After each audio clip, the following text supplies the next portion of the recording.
नमस्ते काकाजी. नमस्कार. काकाजी, जेव्हा तुमच्या गावामध्ये आलो होतो, भैयाच्या गावामध्ये खापरखेड्याला आल्यानंतर मार्गदर्शन केल्यानंतर भैयांना यांना दोघा तिघा जणांना आपण उसाला दिलेले आहे. आणि वाकुडीला जे हे जवळपास घराघरामध्ये आपण औषधी आर्थिंग शुगरचे देतात तो प्रत्येकाला. ऑलरेडी तुम्ही यावर्षी फर्स्ट टाइम आता तोडणं चालू झालेले आहे. यांचंच आता 1 एकर तुम्ही तोडलेलं आहे, बरोबर आहे. 1 एकर तोडला तर याला हात लावला आपण, तर याला औषधी वापरलेले ते औषधी न वापरलेले आहे. तर काकाजी पूर्ण नाव आपलं? ज्ञानबा कानू ठाकरे, राहणार खापरखेडा. खापरखेडा. तुम्ही तोडणार आहे आता सगळेजण, तुम्ही चौघजण जे ऊस तोडणार आहेत, बरोबर आहे. आता पहिलंच यांचं तोडणं तुम्ही 1 एकर तोडला, आता हे तोडायचं राहिला. तर त्यात न वापरलेल्या रानामध्ये काकाजी काय वाटू लागलं आणि याच्यात वापरल्यामुळे औषधीचा काय फरक वाटायला? वापरल्याचे फरक दाखवायला हा, तिकडे वापरल्या फरक नाही, किडका आहे. ते किडका आहे असा वजन मध्ये भरू लागला का?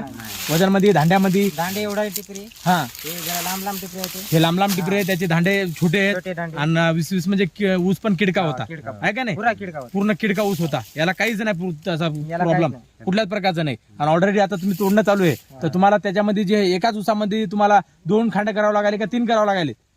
2 खांड. आणि तिकडे एकच. एकच खांड तोडावं लागलं, एकच खांड. आणि विशेष म्हणजे खोडवा आहे, खोडव्याला तुम्हाला 2दा तोडावं लागले. 2 याच्यामध्ये आपल्याला एका ऊसामध्ये करावं लागले. आणि विशेष म्हणजे याच्यामध्ये जे तुम्हाला टिपऱ्याची साईज जास्ती आहे, 32 टिपरे, 30 ते 32 टिपरे तुम्ही मोजलेले आहेत, तुम्ही तोडालेत. आता याच्याहून दुसऱ्या शेतकऱ्यांना काकाजी हे आरसीएम शुअर शुगरचं प्रोडक्ट एक वेळेस अनुभव घ्यायला पाहिजेत का नाही?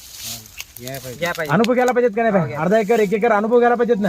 आता तोडणाऱ्या पेक्षा वापरण्यापेक्षा तोडणाऱ्याला अनुभव येत असते, बरोबर आहे. म्हणजे तोडताना त्याला कळतं की धांडा कसा निघायलाय, त्याचा टिपरे लहान आहेत का, पेऱ्याची साईज लहान आहे का, वाढ जास्ती आहे का, कसं झालेलं आहे, काय झालेलं, तोडणाऱ्याला अत्यंत महत्वाचं असतं, माहित असते. आता यायनच न वापरलेला ऊस तुम्ही तुमचं दोन्ही ढेले यायचेच आहे का नाही? त्या ढेल्यामध्ये अवरेज पण कमी निघायला, जड पण भरणं, उचलताना तुम्हाला टाकताना पण कळते ना की वजन याचा जास्ती उचलताना पडायला का त्याचा वजन जास्ती पडायला, याचं वजन जास्ती पडायला, आहे का नाही? तर याच्यावर काकाजी तुम्हाला जे आहे त्या ऊसापेक्षा, त्या रानापेक्षा याच्यात अवरेज जास्ती निघणार का कसं निघणार? जास्त अवरेज जास्तीच निघणार ना. धन्यवाद, थँक्यू.